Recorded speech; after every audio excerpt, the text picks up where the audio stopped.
जय शनिदेव मित्रों, जय शनिदेव। मानो भैया का सभी शनि भक्तों को प्रणाम और सभी भारतवासियों को प्रणाम।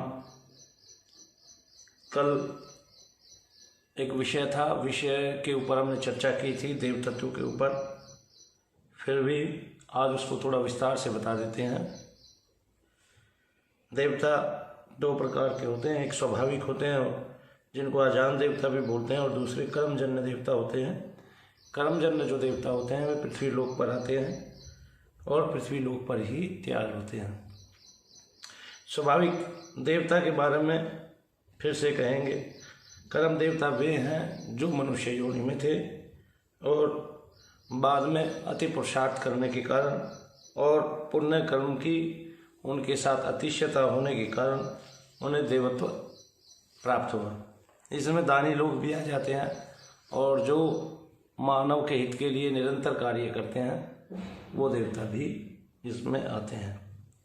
मृत्यु के बाद ही ये जो कर्मजन्य देवता होते हैं ये उपाधि प्राप्त होती है, उससे पहले नहीं होती। तो सबसे पहले तो पितृलोक में वहाँ से जाते हैं, उसके बाद देवता होना होता है। लेकिन जो देवता बनता है उसके पास वो योग्यता रहती है। और जो कर्म देवता हैं इनके विविध स्वर्ग हैं, यानी कि ये 10 प्रकार के स्वर्ग द्वारों में लाभ करते हैं। और यहाँ पर ज्ञान की चर्चा होती है। तो आप वैसे भी शरीर में देखेंगे तो बुद्धि का स्तर बहुत ऊंचा है।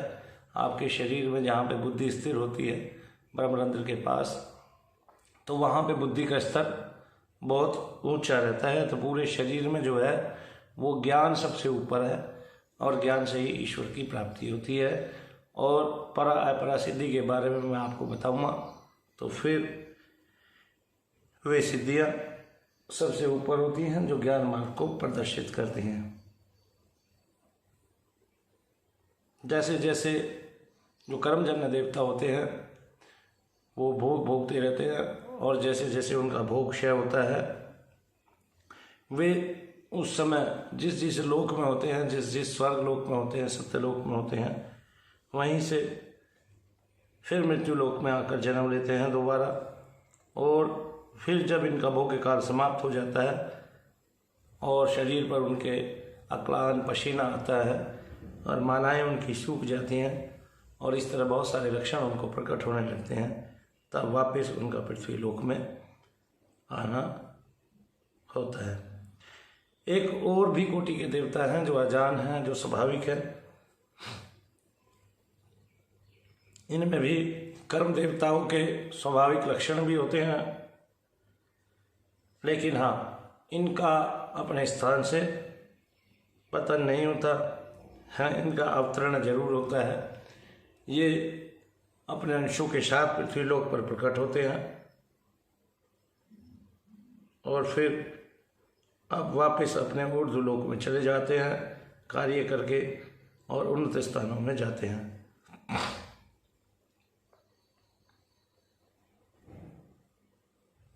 और जो पृथ्वी से देवता उत्पन्न होते हैं वे भी कर्म और ज्ञान के विकास के अनुसार ऊपर के लोकों में भ्रमण करते रहते हैं या फिर उनके लिए अलग लोक निर्माण हो जाता है। और जितने भी ऊर्ध्व लोक हैं उनमें सब अजान देवता हैं जो ईश्वर का अंश है, और उनको एक स्थान पर बैठकर एक संज्ञा दे दी जाती है, एक कार्य दे दिया जाता है। उस कार्य को वो करते रहते हैं बखूबी और उच्च स्थान में रहते हैं। कभी कभी उनका पृथ्वी लोक में आना होता है और नाना प्रकार के अच्छे कर्म करके वो अपना स्तर बदलते रहते हैं। लेकिन पृथ्वी में तो जो मनुष्य जन्म ग्रहण करते हैं वे नाना प्रकार के हैं। कोई 84 लाख योनि अतिक्रम करके मनुष्य योनि में पहुंचता है, तो को बहुत दिन पहले ही ये कार्य करके आ चुका है। और विभिन्न योनियों में भ्रमण करते हुए जब मनुष्य शरीर मिलता है, कोई तो संभवतः अपने पुण्य कर्मों के कर्म फल से या पिछले जन्मों में किए गए अच्छे कर्म से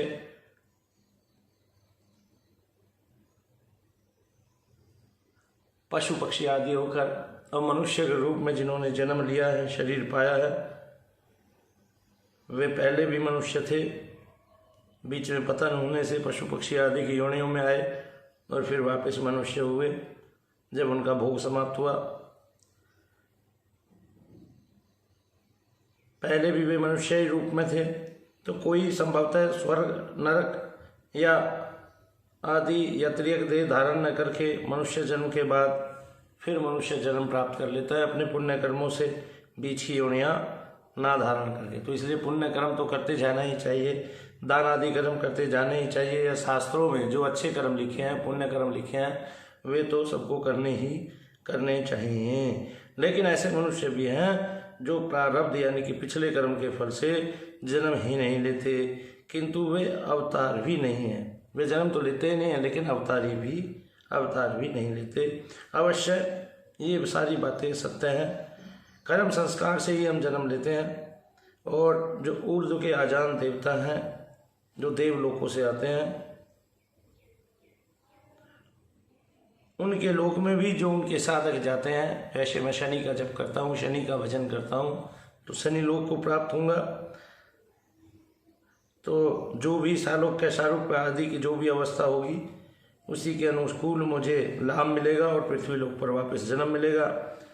तो फिर बाद में क्या होता है, जो लोग इस तरह आजान देवताओं की पूजा करते हैं, तो उनमें उन आजान देवताओं का अंश उत्पन्न हो जाता है, और उससे जो है मतलब सारूप्यता, सायुज्यता प्राप्त होती है। और आप जब का जन्म होता है तो लोग उस भक्त में या उस श्रेणी में वही जिस देवता को आप पूछते हैं उसी देवता को देखने लग जाते हैं। देवताओं के इनकी जरा मृत्यु नहीं होती, यह अपेक्षित है। देवताओं के जन्म, मृत्यु आदि मृत्यु लोक जैसे कभी भी नहीं होते हैं। उनका आविर्भाव और तिरोभाव मात्र होता है, प्रकट हुए और अप्रकट हुए। उनकी जो दिव्य देह है वो क्षण में प्रादुर्भूत हो जाती है। इसलिए जो जन्म का दुख होता है वो देवताओं को प्राप्त नहीं होता, परंतु जो मृत्यु लोक में है उनको जन्म का दुख प्राप्त होता ही होता है। वो माँ के गर्भ में आते ही आते हैं और उनको वो कष्ट सहन करना पड़ता है। तो ऐसा नहीं है कि देवताओं को रोग नहीं होते, देवताओं को भी हमारे शास्त्रों में उल्लिखित है।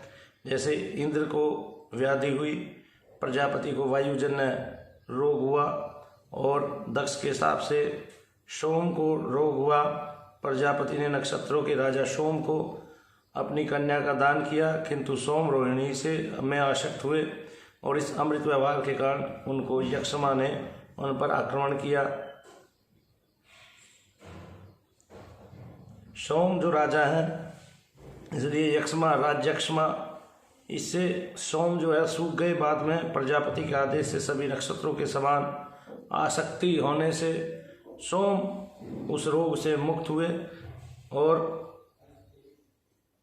जब तक हम लिंग शरीर के निवृत्त नहीं होने तक दुख रहेगा ही रहेगा। जब तक हम लिंग या शरीर का भेदन नहीं करते तब तक हम दुख झेलते ही झेलते हैं। इसलिए देवलोक में भी बहुत प्रकार के दुख हैं। प्रजापति को जो अक्षी रोग हुआ, इंद्र को कामोपत्ताप रोग हुआ, और गौतम ऋषि को परिभव और रंभा के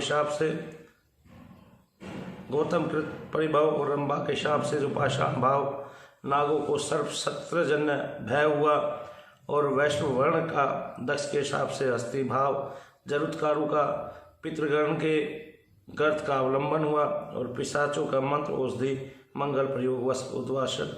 ये सब जो कुछ चीज़ें हैं, ये युक्ति दीपिका नामक जो ग्रंथ है उनमें हम पढ़ते हैं इस प्रकार से। लेकिन जो हमारे यहाँ सांख्याचार्य गण देव योनि 8 प्रकार की बताते हैं, जो सांख्याचार्य गण उन्नति करते हैं, लिखते हैं कि देव योनि 8 प्रकार की होती है।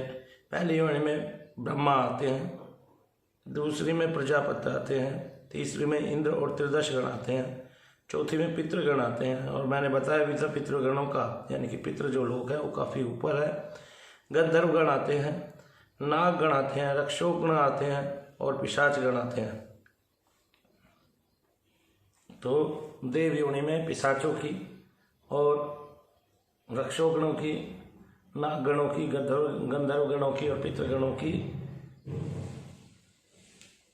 गिनती होती है। असुरगण जो है वो इंद्र के स्थान में भी अंतर्भुक्त हैं, क्योंकि कई बार असुरों ने इंद्र को जीत लिया है, तो इंद्र के साथ ही असुरगण भी आ जाते हैं, त्रिदशीगण बोलते हैं, वहाँ भी वो साथ में हो सकते हैं, क्योंकि ये पर्याय क्रम से इंद्रत्व लाभ करते हैं। और जो यक्षगण है रक्षगण के अंतर्गत आते हैं, किन्नर और विद्याधर गंधर्व के अंतर्गत आते हैं, और जो प्रेतगण है वे पितरों के अंतर्गत आते हैं। यहाँ मैं बता देता हूँ, मनु भैया जो कहते हैं शुरू से ही कि आपके घर का प्रेत आपके घर का पितृ दूसरे के घर के लिए प्रेत हो सकता है, तो प्रेत ही पितृ है, इसके अंतर्गत मैंने बताया था पहले भी, अभी फिर बता रहा हूँ। प्रेतगण जो है पितृगण के अंतर्गत आते हैं। साध्य रुद्र आदि को भी वैसा ही समझना चाहिए।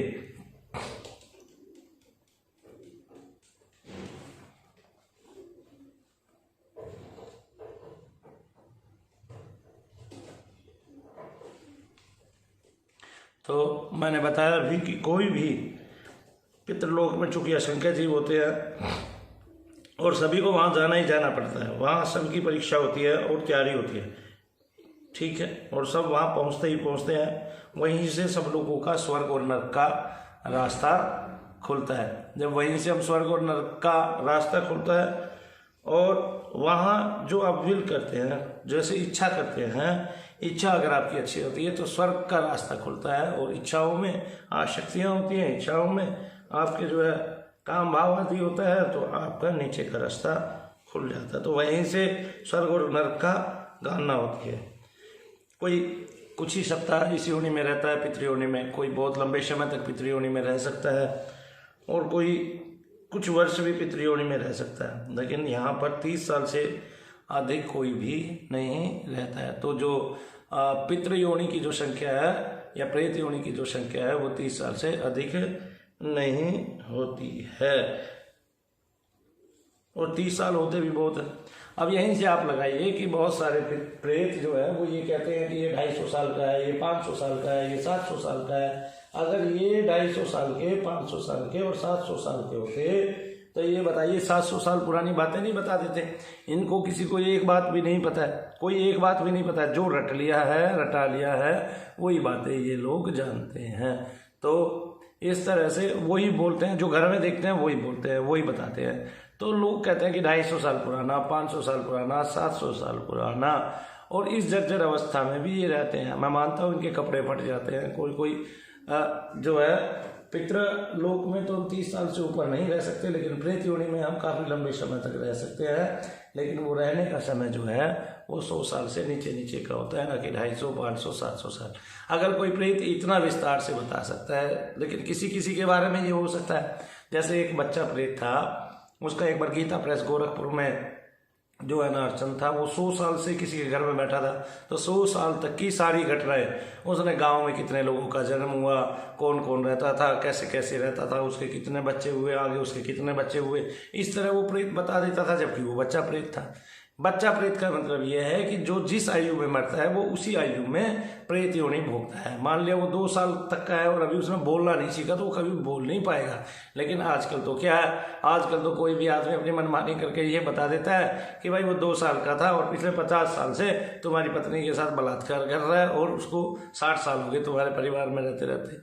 ऐसी ऐसी बातें लोग बताते हैं कि जिससे आप झूठ और सत्य में निर्णय भी कर सकते हो। तो झूठ और सत्य में निर्णय करना चाहिए, ठीक है। 30 साल तक आप पितृलोक में रह सकते हैं, फिर वहां से अच्छे कर्मों के अनुकूल, वहाँ कर्म तो आप करेंगे नहीं, लेकिन विल करेंगे, इच्छा करेंगे। जैसा आपने पृथ्वीलोक में भोगा है वैसा ही आप वहाँ सोचेंगे। अगर आपने अच्छे कार्य किए हैं तो अच्छे कार्यों के बारे में सोचोगे, मनसा अच्छी होगी तो वहां से फिर ऊपर के लोकों में जाओगे, स्वर्ग आदि लोकों में जाओगे, और मनसा बुरी होगी तो नीचे के लोकों में आपकी गणना हो जाएगी। तो फिर कैसे वहां से आपको नरक भोगने को भी मिल सकता है। तो इसलिए कोई कहता है कि ये 250 साल पुराना है, 500 साल पुराना है, 700 साल पुराना है। 700, 800 और 1900, 2000 साल पुरानी कोई भी चीज़ नहीं होती। अगर कोई इतनी पुरानी चीज़ होती तो ये बताइए क्या वो अपने समय की सारी बातें नहीं बता देती? आज के समय की ही सारी बातें क्यों जानती और आज के समय की ही बातें करती? मैंने इसको बर्बाद कर दिया, ये कर दिया, वो कर दिया। ये सब झूठ है, फ्रॉड है। लोग इसमें फ्रॉड करते हैं, आपका फायदा उठाते हैं। सकल विघ्न व्यापी नहीं ते ही राम सुकृपा लोग कहीं जय। तो भगवत कृपा में रहिए, भगवान की कृपा में रहिए, भगवान की शरण में रहिए। विस्तार देखिए, ये योनियां हैं, ये बहुत लंबे समय से आपके शरीर को भोगती हैं और तकरीबन इनकी जो आयु है मृत्यु लोक में वो 100 साल तक की है। एक पितृगण की 100 साल से ऊपर वो नहीं रहता है। 100 साल में ही कई पीढ़ियां बीत जाती हैं, 3-4 पीढ़ियां बीत जाती हैं और फिर उस आत्मा का पुनरुत्थान होता है, उसका आवागमन हो जाता है। वो फिर कुछ आज अभी क्या है, अभी जो हमारे कथावाचक हैं, बहुत सारे ऐसे जो भागवत स्वरूप महात्मा हैं, वे बताते हैं कि अब क्या होता है कि अब जो मरता है वो मृत्यु लोक में ही रहता है और एक सूक्ष्म शरीर धारण कर लेता है, वो प्रेत योनि में आ जाता है। वो जब प्रेत योनि में आता है सूक्ष्म शरीर धारण करके, वो इस पृथ्वी लोक पर ही रहता है, शैतान रूप में रहता है और उसकी चूंकि विल इच्छाएं जो हैं वो इस तरह की रहती है। तो उसमें 3 तत्व तो प्रेत में होते ही होते हैं, वायु, आकाश और अग्नि। ये 3 तत्व मिलते ही मिलते हैं। बाकी 2 तत्वों के साथ 2 तत्वों का तो यही विच्छेदन हो जाता है। जैसे ही शरीर जाता है पृथ्वी और जल, तुरंत ही तुरंत पृथ्वी और जल का निराकरण हो जाता है। लेकिन जब ये 3 तत्व होते हैं तो इसमें कमी होती है। अग्नि तत्व प्रधानतः होता है, उसके बाद अग्नि तत्व के बाद वायु तत्व होता है, फिर उसके बाद आकाश तत्व होता है। आकाश तत्व के सहारे हम ऊपर आकाश गमन करते हैं और जब आकाश गमन करते हैं तो हम उस प्रभु से मिलन करते हैं और ऊंचाइयों की ओर चलते जाते हैं। वो हमारे पुण्य कर्म है जो हमें आकाश मार्ग में लेकर जाते हैं। लेकिन जो बुरे कर्म है, जो बुरी इच्छाएं हैं, वो हमें नीचे की ओर धकेलती है। तो इसलिए अच्छे संकल्प हमेशा करने चाहिए और अच्छे संकल्पों का ही संसार है और अच्छे संकल्पों से हम ऊर्ध्वगमन करते हैं। अच्छे संकल्पों से ही हम ईश्वर प्राप्ति करते हैं। जय शनिदेव, भारत माता की जय और शाबिर प्यारे की जय।